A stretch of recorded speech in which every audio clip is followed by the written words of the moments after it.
నేను 100కు 100% నాకున్న అనుభవంతో చెప్తా ఉన్నా. మనం ఏం పెద్ద గొడవలు బట్టి కొట్టేది లేదు, గడపలు బట్టి తవ్వేది లేదు. పార్టీని పెట్టుకొని ఉంటే చాలు, టార్చ్ లైట్ పెట్టుకొని ఉరికెత్తారు మళ్ళీ మన దగ్గరికి. ఎక్కడికి పోతారా నాయన అని చెప్పి ఆటోమేటిక్గా జరుగుతుంది. ఇవాళ రేపు ప్రజలు మునుపటి లెక్క గొర్రెల లెక్క లేరు.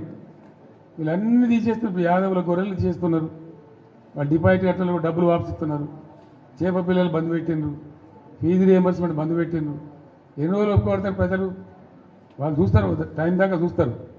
ఉన్నాయన్నీ ఎత్తేసి మేము 1కి 2 ఇస్తామని, 2కు 4 ఇస్తామని నరికి అసలు మోసం తెచ్చినట్టు ఉన్నాయే పీక్ పారైతే ఇదేం అన్యాయం అని చెప్పి తప్పకుండా ఆల్రెడీ ఆలోచన చేస్తున్నారు. ప్రజల్లో తిరుగుబాటు ధోరణి వస్తుంది.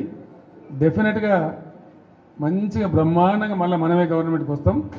ఇప్పుడు జరిగింది దారు ప్రజలకు ఏమైందంటే అక్కడక్కడ ఇప్పుడు వస్తున్న అనుభవాలు కఠినంగా ఉన్నాయి. ఇక దాలనుకుంటారు, మళ్ళీ తప్పిపోయి కూడా కాంగ్రెస్ కేంద్ర బాబు అనేటువంటి అభిప్రాయానికి వస్తారు. కాబట్టి మనకి ఏం ఇబ్బంది లేదు.